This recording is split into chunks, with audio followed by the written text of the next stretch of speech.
Assalamualaikum warahmatullahi wabarakatuh. Baiklah, kali ini kita akan membahas soal tentang sifat koligatif larutan elektrolit. Nah, larutan elektrolit itu dibagi menjadi dua. Yang pertama ada elektrolit lemah dan elektrolit kuat. Nah, perbedaan antara elektrolit kuat dengan elektrolit lemah itu bisa kita lihat dari alfanya atau derajat ionisasi. Nah, untuk elektrolit kuat, alfanya itu sama dengan 1. Sedangkan untuk elektrolit lemah, alfanya itu kurang dari 1. Nah, apa-apa saja yang termasuk ke dalam elektrolit kuat atau elektrolit lemah? Nah, yang pertama untuk elektrolit kuat itu terdiri atas asam kuat. Nah, asam kuat itu ada beberapa jenis. Yang pertama ada HCl, kemudian HBr, Hi, H2SO4, HNO3, HClO3, dan H2ClO4. Kemudian ada basa kuat.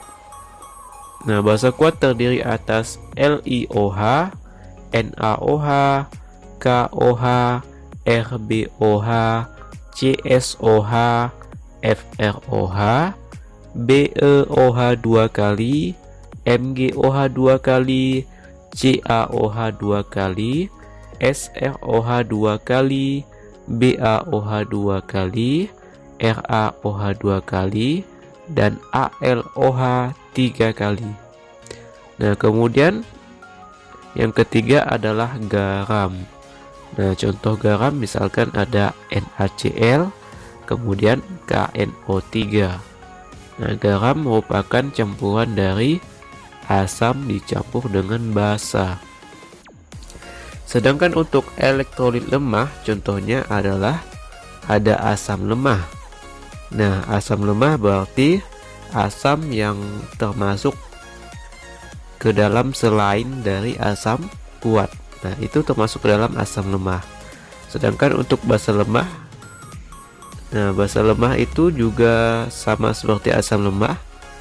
Basa lemah berarti selain dari basa kuat. Nah, itu termasuk ke dalam contoh pembagian dari elektrolit kuat dan elektrolit lemah. Nah, kemudian kita masuk ke sifat koligatif larutan elektrolit. Nah, untuk sifat koligatif larutan elektrolit itu sama dengan sifat koligatif larutan non elektrolit.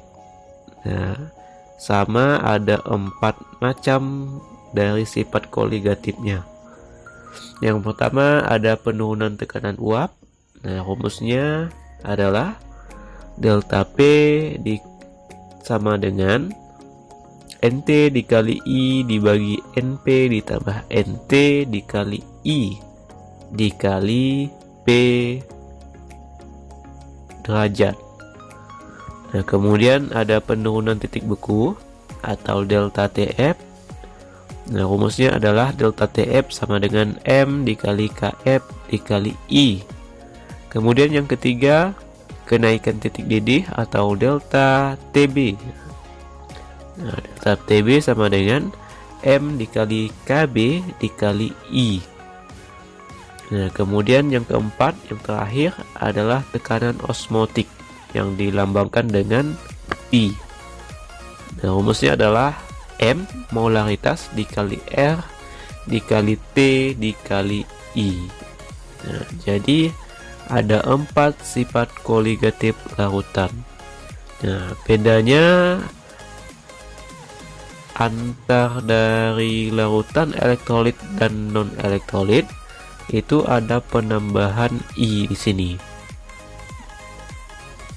Nah, untuk penurunan tekanan uap, NT-nya dikali I. Kemudian kalau penurunan titik beku, kenaikan titik didih, dan tekanan osmotik itu dikali I. Nah, I merupakan faktor dari Van Hoff. Nah, rumusnya adalah 1 ditambah N dikurang 1 dikali alfa. Nah, di mana N di sini adalah jumlah ion elektrolit dan alfa adalah derajat ionisasi. Nah, untuk menentukan jumlah ion elektrolit, hal yang kita lakukan pertama adalah tentukan reaksi ionisasinya. Nah, misalkan di sini contohnya adalah NaCl. NaCl akan terionisasi menjadi Na+ ditambah Cl-. Nah, jadi jumlah ion dari NaCl adalah 1 yang berasal dari Na+ karena Na+ cuma 1, kemudian Cl- juga 1. Jadi N-nya adalah 1 ditambah 1 sama dengan 2. Nah, contoh berikutnya misalkan ada Fe2SO4 3 kali, berarti akan terurai menjadi 2Fe3+ ditambah 3SO4 2-. Nah, berarti jumlah ionnya adalah 2 yang berasal dari Fe, kemudian 3 yang berasal dari SO4 2-. Nah, jadi N-nya adalah 2 ditambah 3 sama dengan 5.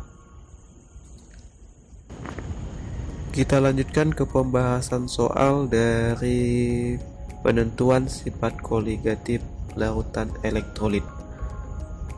Sebanyak 2,22 gram CaCl2 dilarutkan dalam 500 gram air.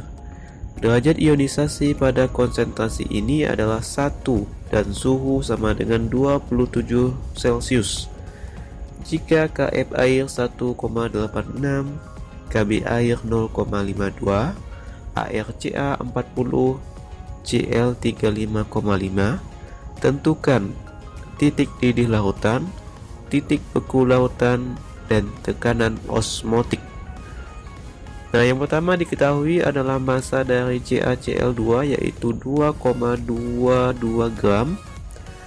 Kemudian massa dari parut itu 500 gram.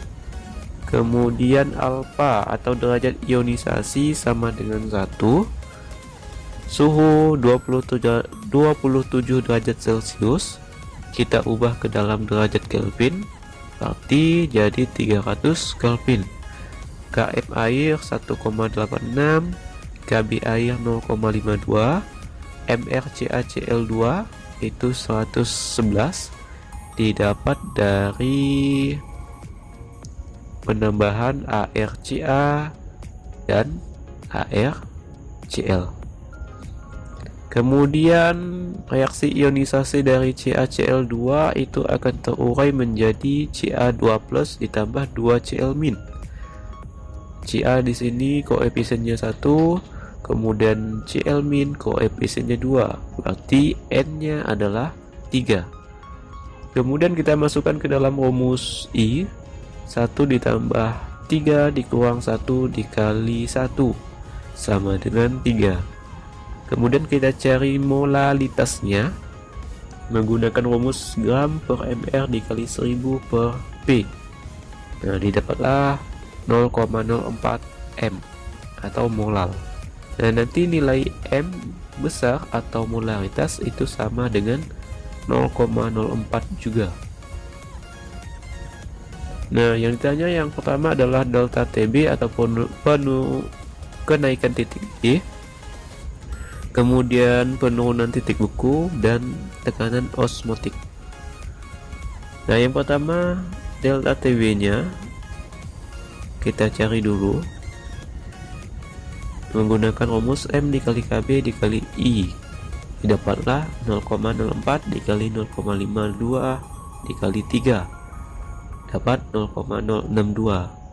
Kemudian baru kita masukkan ke rumus TB lautan sama dengan TB pelarut ditambah delta TB. Nah, ingat untuk TB pelarut itu sama dengan 100 ditambah 0,062.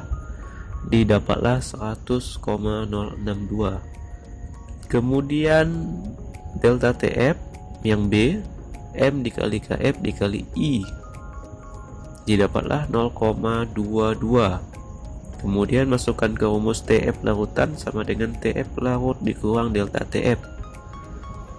Nah, untuk TF larut itu sama dengan 0 titik beku dari air. 0 dikurang 0,22 sama dengan minus 0,22. Kemudian yang terakhir yaitu tekanan osmotik. Kita cari menggunakan rumus molaritas dikali R dikali T dikali I. Nah, molaritasnya sama dengan molalitas, itu sebesar 0,04 dikali R 0,082 dikali 300 dikali 3, didapatlah 2,95 atm.